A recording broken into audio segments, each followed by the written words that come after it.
killed this track.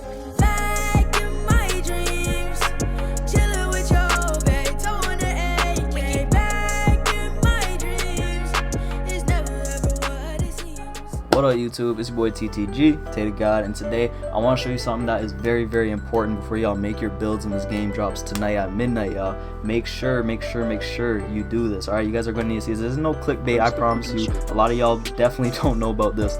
So make sure you guys, watch through this video. I'm going to give y'all 2 big points, alright? So make sure y'all hit that like button, support your boy, and if you're new and hit that sub button, hit that notification button as well. Join notification squad and never miss a video.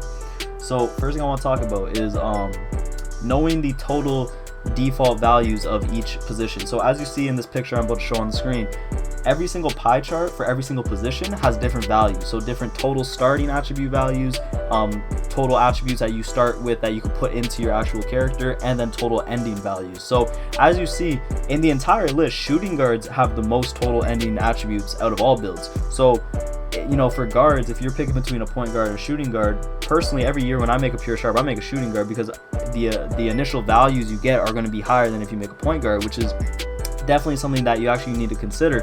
Of course, point guards and shooting guards, they have different cap values at a couple different things, but at the end of the day, you get a lot more total ending attributes if you go with shooting guards. So let me just show you guys not only ending attributes, but let me just show you guys the total attribute values to start with.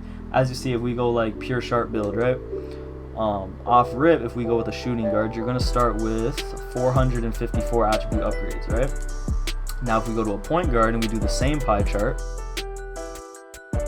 430 attribute upgrades. So that's what is that, 24 attribute upgrades you're missing out on? That's 24 points you're missing out. That's pretty much a whole probably 2 badges, to be honest with you, you know what I mean? So you definitely want to just know what you're going up with. Again, so what I would suggest is go into that picture, pause the video, look at the picture, do the research, and if in fact it is better for you to play shooting guard as opposed to a point guard, then I would go with a shooting guard. So next thing I want to show you guys is how to optimize your build. Every time you make a build, you should optimize your build. And optimizing your build means getting the most performance out of your build, right? So a lot of you guys would just do this. If you're this is a pure slasher build, you would just max out your slashing, max out your shooting, max out your playmaking, and then put the rest in your defense, right? First off, never chintz on the defense, especially on block, because that counts towards your shot contest. You're gonna want your defense up. Never chintz out on it. But by optimizing, I'm talking about taking out a couple attributes but not losing anything in that package, right? So as you see, finishing, we're a pure slasher, we don't really need post hook, right? So we're gonna knock that down, right? And as you see, we can knock that down and save ourselves 10 points. Wow, we can save 10 attribute upgrades, or sorry, we can save 9 attribute upgrades without losing a badge. So, and that's big. So as you see, we save ourselves 9 attribute upgrades to put in other places, but we don't even lose a finishing badge. That's optimizing your build, moving and changing the attribute upgrades, you know what I mean, while saving badges. As you see, you can't, if you want your 10 shooting badges, you actually can't take out a shooting. But as a pure slasher, do you need 10 shooting badges? No, you probably want, like, what me personally, I would need like 3 or 4, right? Because I would probably just want my gold catch and shoot, or sorry, my gold corner specialist with a catch and shoot badge, right? So 4 or 5 would do for me. So I'm actually going to save us a lot of attribute upgrades there by knocking down that post fake. And it's the same thing with playmaking. As you see, you can only save yourself 1 attribute point without losing that 21st playmaking badge. Personally, I would want that 21st playmaking badge, so I'm actually going to save that there. And then you can put the rest in defense.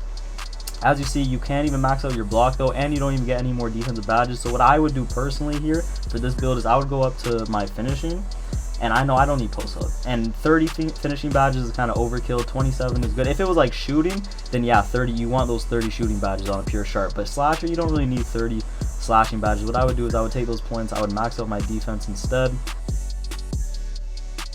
I would max out my defense, meaning like for a guard's defense, perimeter defense, lateral quickness, steal, and block, and you're going to get yourself 5 badges, 5 defensive badges, which is solid. So as you see, by simply removing 3 finishing badges and useless attributes like on standing dunk and post hook, we get to max out our defensive stats for, a guard's defense, of course, not interior defense and rebounding. But and you also gain 4 defensive badges, which is really important because the defensive badges are really strong this year. And then also, shooting.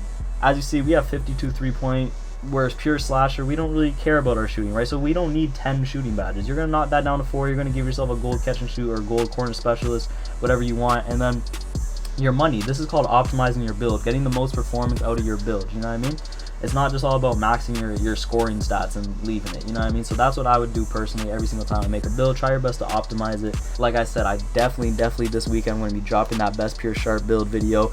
I heard that there's no new pie charts coming out in the full game, even though they said Ronnie been lying crazily recently. I don't even understand how he still has a job. But anyways, I heard there's not actually going to be new pie charts. So if that's the case, then I actually already have my best pure sharp build in mind. I just got to record it for y'all. But hey man, like I said, yeah, hit that like button, support your boy, and if you're new, and hit that sub button, hit that notification button as well. Join notification squad, never miss a video. It's your boy TTG, TeyTheGod, best pure sharp on YouTube, and I'm signing out.